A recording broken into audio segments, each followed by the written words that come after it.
Good morning friends. आज हम लोग देख लेते हैं संगत के कोण। तो संगत के कोण किसको कहते हैं? यदि हम लोग समांतर रेखा ले लिए, दो समांतर रेखा लिए और उसको कोई एक तिर्यक रेखा काटती है, ये मान लीजिए एक तिर्यक रेखा काटी, तो आप समांतर रेखा में सीधा सीधा समझ लीजिए जो जिसका पोजीशन है दोनों लाइन में, जैसे ये पहला बाईं ओर 1 नंबर है ना, और इसको समझ लीजिए 1 2, इसको 2 नंबर दे दीजिए। ठीक है, ये दोनों रेखा, ये दोनों कोण जो हमारा क्या है, पहली रेखा के ऊपर बाईं साइड है, इसमें दूसरा में क्या है, दूसरी रेखा के ऊपर में बाईं साइड है। तो ये हमारा क्या है, दोनों संगत के कोण कहलाएंगे। एक कोण 1 और कोण 2 दोनों संगत के कोण कहलाएंगे। ठीक है, ऐसा जो भी है।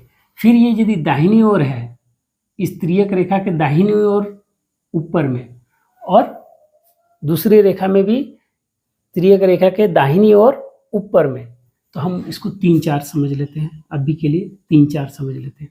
तो 3 और 4 भी संगत के कोण कहलाएंगे। और तीसरा नंबर हम लोग कर लेते हैं कि यदि पहली रेखा के बाईं ओर नीचे और दूसरी रेखा के बाईं ओर नीचे, कहने का मतलब दूसरी रेखा के नीचे और तिर्यक रेखा के बाईं ओर, है ना। पहली रेखा के नीचे तिर्यक रेखा के और बाईं ओर, दूसरी रेखा के नीचे और तिर्यक रेखा के बाईं ओर।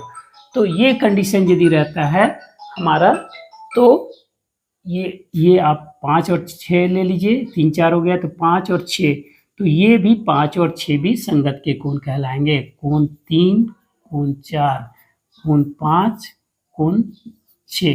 देखिए, आप नंबर से नहीं जाइएगा, नंबर आप जैसे भी बैठाएं इस पे जाइएगा कि कौन सा पोजीशन है।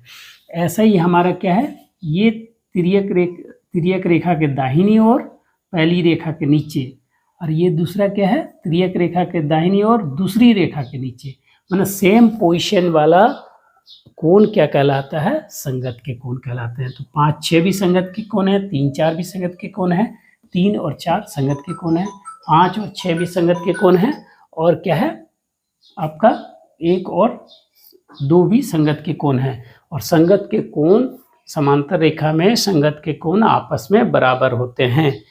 आज के लिए बस इतना ही। ओके।